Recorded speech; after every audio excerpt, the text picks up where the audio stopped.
Okay, welcome back to the garage conversion project that we've been following really closely, and things are looking a bit different to our last visit. This is episode 3. If you haven't seen episode 1 and 2, I suggest then check those out above first so it all makes sense.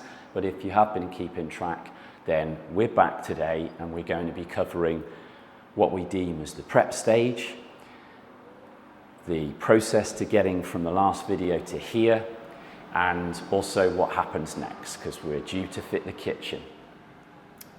Before we get started, let's just roll back and go into the hallway so you can actually see what has changed. As when we were here last, this was boarded up, and I forget in here actually, I think we had formed the stud wall and this had been taken back at low level. But now this is out where it needs to be and has been plastered, so we've got a 1600 opening on the hall. Now things are making sense here, and why that radiator was mounted early by the customer in that position, because it was all for this. So this area is where those built-in cupboards are going to go, and that probably looks like that makes more sense now. Fridge is currently sitting there, so it's out of the way, but the fuse box and the manifold nicely over in that corner, so that all this other side, when this cupboard is built, can be for coats and shoes and bits and pieces like that. Then over here, now the stud wall is in and plastered, you get a feel for this room. This is the utility room. So this was the old kitchen with that wall out, so it was the complete area, and now this is going to be the laundry utility.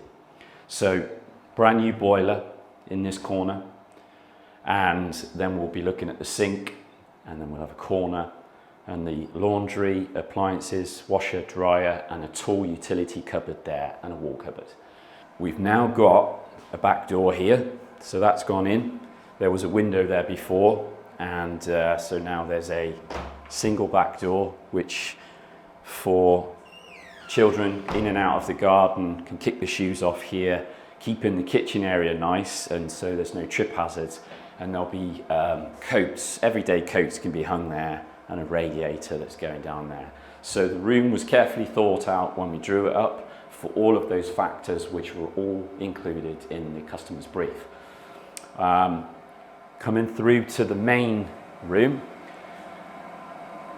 the opening now, you can see for the double doors, which will open inwards. This was originally going to be single, but then the customer opted during the process to widen it out because the option was there without too greater expense.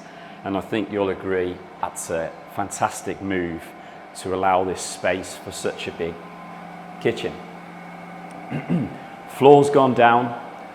That doesn't always happen before the kitchen. It really depends on what you're having, and the customers opted for wall-to-wall flooring.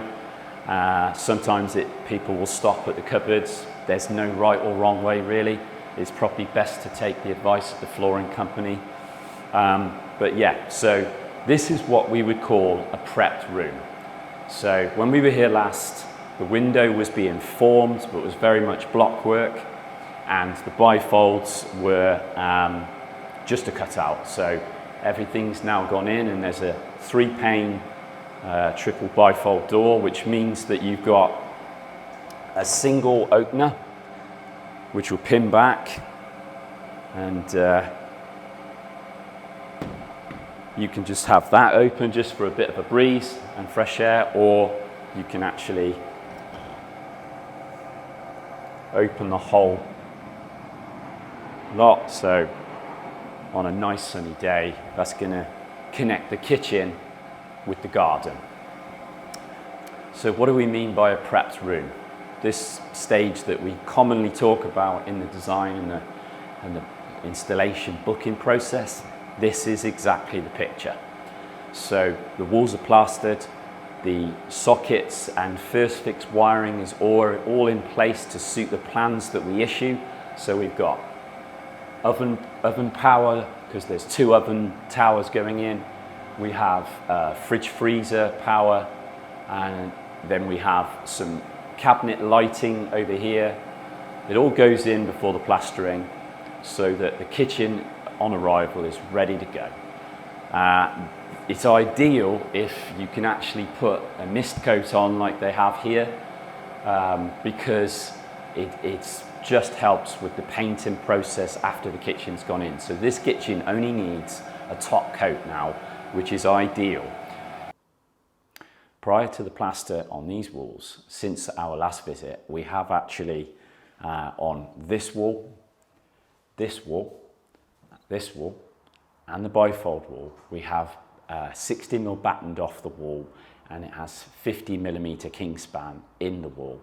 And also, for a really good fix, we've used some 18mm ply on this wall as well, so all the cabinetry which is up high will get an excellent fix, especially the floating shelves. That's another great tip if you have the room to do that, but if it can't be done, it's not a problem.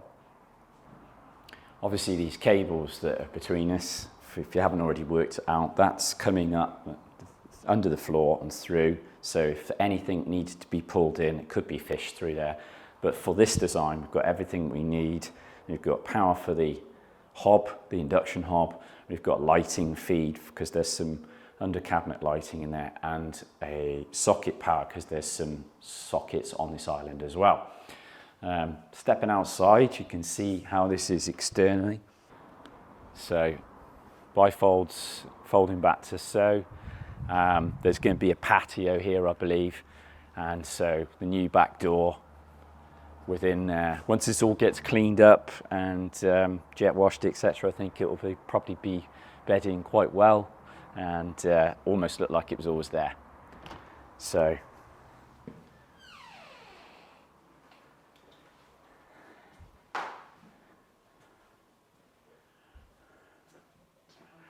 the flooring has come right the way through, so from the front door through the dining rooms, also relayed into there, and this herringbone pale lined oak from Carndine.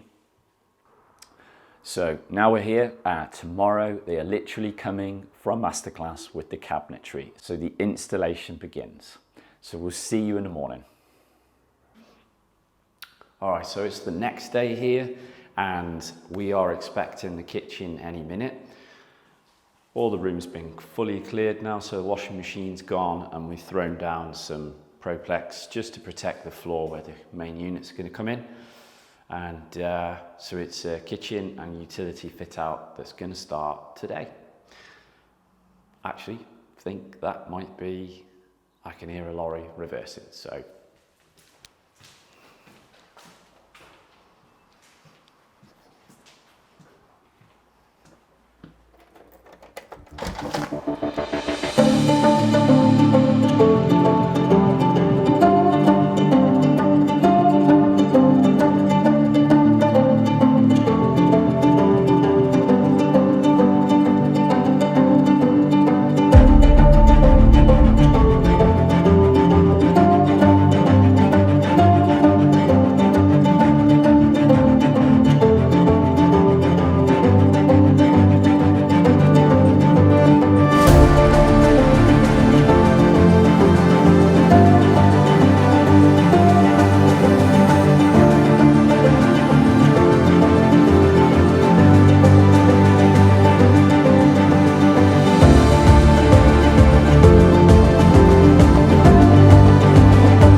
Well,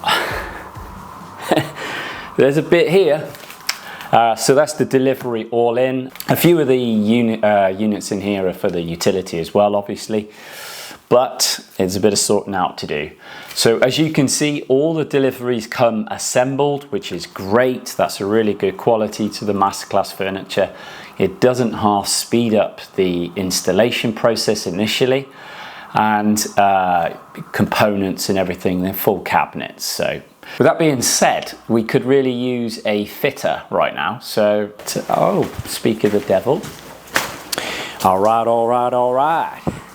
What we got here then? Okay, so I'm Steve, I'm here to fit the kitchen. Who's this guy? I'll take it from here, sir.